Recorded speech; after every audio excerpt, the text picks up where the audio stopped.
Admirals, Generals, distinguished guests, and in particular the Chief of the Hellenic Air Force. Many thanks for the kind invitation to come to Athens. It's a real privilege to stand here. It's a particular privilege for me to stand in front of a screen that has a silhouette of an F4.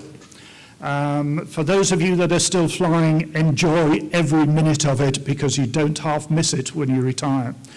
I was doing some research for this presentation at the beginning of the week and was looking at a video that was remarkably similar to the one that your chief put up at the very beginning. Attracted by the music, my wife came into my study and asked what I was doing. The answer, researching for Thursday's presentation, did not carry much weight. "You're just watching air power pornography," was the response that came. It's both a privilege and a real challenge to stand here to look at, in particular, the implications of air power for national security. It's a particular challenge having listened to the distinguished speakers that have gone before, many of whom have eaten my sandwiches already and covered more eloquently than I can a lot of the points that I'm going to make. Let me reinforce some of those points, however, and let's explore particularly, well, for all of us really, some of the issues of language that go with air power. One of the central themes that I'd like you to go away from this presentation with is that where we as aviators, as air power operators, as military personnel, as military folk, tend to take for granted what we're talking about. We have a common lexicon. When we're reaching out into the wider environment, when we're talking about things like national security, we're talking to people who don't necessarily understand our lexicon. And it's particularly important that we realize those shortcomings and that we are able to articulate in the most rapid manner possible what we're trying to say. The title of many of the presentations, all of the presentations in the last session on air power at a crossroads, or air forces at a crossroads, took me back to the appointment, the posting that I had immediately after Staff College. And I was sent like a lamb to slaughter into the Cabinet Office as an analyst for the Joint Intelligence Committee.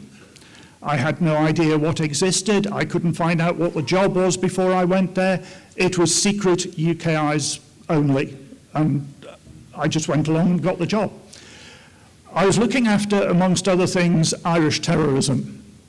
And at the time, the Provisional Irish Republican Army were blowing things up around London. They were killing servicemen in Germany, and it was a real threat. I prepared a paper based on the latest intelligence, which said the IRA at a crossroads, and presented it to the Joint Intelligence Committee. So the head of MI6, the director of GCHQ, all these senior people there in person. The problem was that the policy implications behind this crossroads title were so profound, they wanted to spend the entire meeting just asking me to define what I meant by crossroads. And I learned a fundamental lesson from that we must be clear in the language and either use a different title or define it unequivocally beforehand. The moral for this particular presentation is when we're talking about national security, by extension when we're talking about national interests, by extension when we're talking about air power, what do we actually mean to the audience to whom we're talking? And in my view, those are pretty fundamental things and very important. There are three areas that I'm going to cover, albeit very briefly, and they resonate with the previous presentations that we've heard. I'm going to cover control of the air, and I make no apologies for doing that. I'm going to cover very briefly some of the issues around an expression of national will and extend an invitation to discuss. I'm not going to give you a final answer to any of these things, but can air power be the weapon of first political choice? Can it be one of those or is it just a silver bullet? And that's something that you can discuss either today, tomorrow, or ideally in slower time within your own communities, within your own parts of the Air Force in particular. There is a temptation to say that air power, control of the air, is a given and it will always be so. Here in Greece, we know in particular that it is never a given, that air power has to be established and maintained. In many parts of the world, air power may well be a given, but we can never, ever take it for granted. And I think we owe it to our own air forces, and I think we owe it to our own brethren in the navies, the armies, and in particular, our civilian masters, that they fully understand that that control of the air cannot be taken for granted. We hear expressions which came out of one of our previous Chiefs of Defence Staff in the UK alluding to exquisite technology, by which I assume he meant F-35. And his basic implication was that boots on the ground would actually be more useful than some of this exquisite technology. That's all very well, but as we've seen through the history of air power, if you lose control of the air, things on the ground, on the ocean, or under it get very messy very, very quickly. It can be a regular jet, such as the Typhoon picture up on the far side of the screen from me, or it could be, as we saw during the London Olympics, an RAF regiment sniper hanging out the side of a helicopter. And what we saw in the Olympics in London in 2012 was almost a fascination, a deadly fear, a fixation on what would happen if there was a 9/11 incident of any magnitude. And in particular, if there was a light aircraft or if there was an uninhabited drone, one of these models or whatever else. And the guys worked particularly hard and trained very hard on how would we deal with it. It was exercised many, many times over.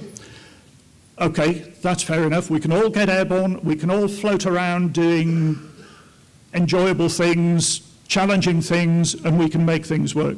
Where these things become particularly important is again in the interface with our civilian masters and with the civil servants who guard them, in that the command and control and the authority to engage must be honed, practiced, and rehearsed. Every change of personnel, that has to happen and it has to be understood, tiresome though it may be. It may be second nature to many of us in this room, but it cannot be taken for granted. During the Olympics, an elderly gentleman, older even than myself, was in the habit of commuting to see his daughter-in-law and his son every Sunday for lunch. The only trouble was that he commuted in a Cessna 150.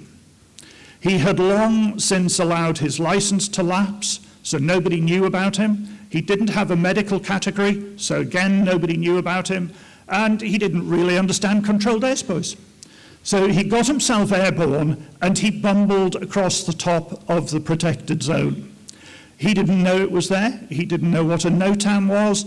He just did what he always did, climbed into his aeroplane, puddled along at 1,000 feet, and was then very, very surprised to see that poking out the window. I think subsequently he landed in a field with the helicopter next to him, and I don't think he saw his aeroplane again thereafter. But it's a fairly happy story in that nobody was hurt and it all worked. The importance was in the essence of making sure that you get that command and control right. I think some of the issues that came up earlier on in terms of centralized control, decentralized execution, the pyramid just collapses in something like that. It's almost non-existent. You're almost in the business of a Secretary of State or whoever the decision maker is. Some of the targeting stuff that I've done in London under close wraps, the Secretary of State was omitted from the targeting process because he was too close to it. and understood and was too close to the military. And it was almost invariably a law officer or the Prime Minister who sanctioned the target. The need for the trust that we were talking about there earlier is absolutely paramount if we are going to serve the interests of that national security. Therefore, it is not just a question of the fighters. There will be a debate in many countries as their neighbours buy F-35, as potential enemies around the world buy equivalent platforms. What do we buy? My clear point in this is the need to understand that it is not just the fighters, it is the whole system. It is a coordinated system, as it has been from 1916 onwards in defending London. We also need to be clear in this area, I would suggest, ladies and gentlemen, we need to be clear in terms of national interests and in terms of national security, just what we are trying to defend or control and why. Why is this important to us? In coming to those decisions, I would suggest that as airmen, as military folk, or wider, we cannot take those decisions in isolation. I would extend the General's military pyramid from earlier to include the important facet of the ability for all levels of that pyramid to look upwards and outwards and to manage the interfaces of the people that we touch. There is a great tendency amongst air forces, the one that I used to belong to is particularly bad at this, in wanting to own things. The Army in UK wants to have aeroplanes directly under command. Do we actually need to own things? Or do we just need to understand what they can do to us, what they can do for us? So cyber is a case in point. Do we actually need to own a cyber capability, or do we just need to know what others have the capability and have the interface with those areas such that the understanding is passed between them and we can function? To take that to a very logical conclusion, but not, I would suggest, an extreme, is how many international lawyers do we need under command? Well, probably not very many other than those involved directly in rules of engagement.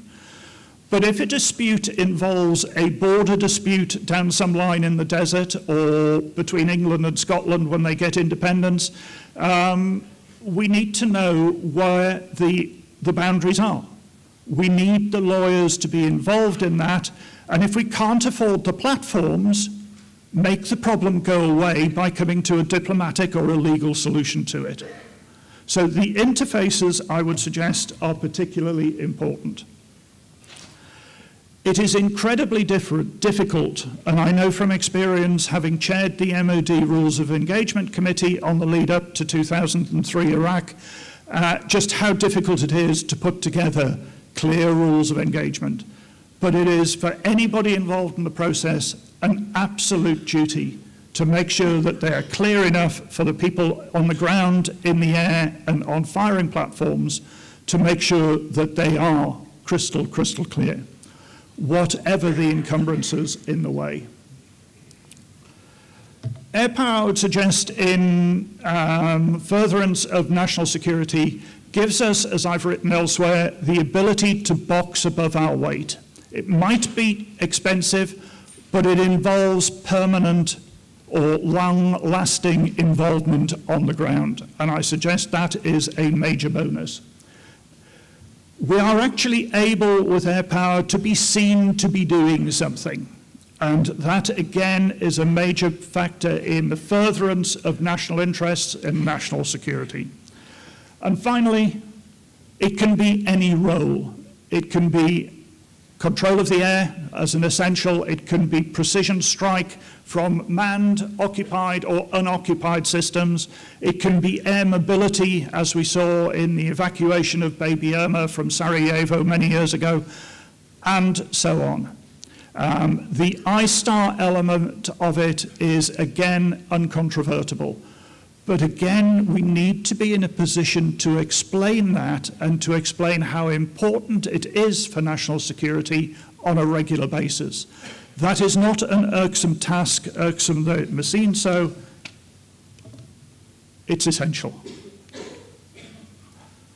And the final bit of air power and national will is the element of flexibility versus cost. The things that I've just been referring to in terms of, well, can we afford that? Can you afford not to? Would be my final comment on that. Ladies and gentlemen, thank you very much indeed.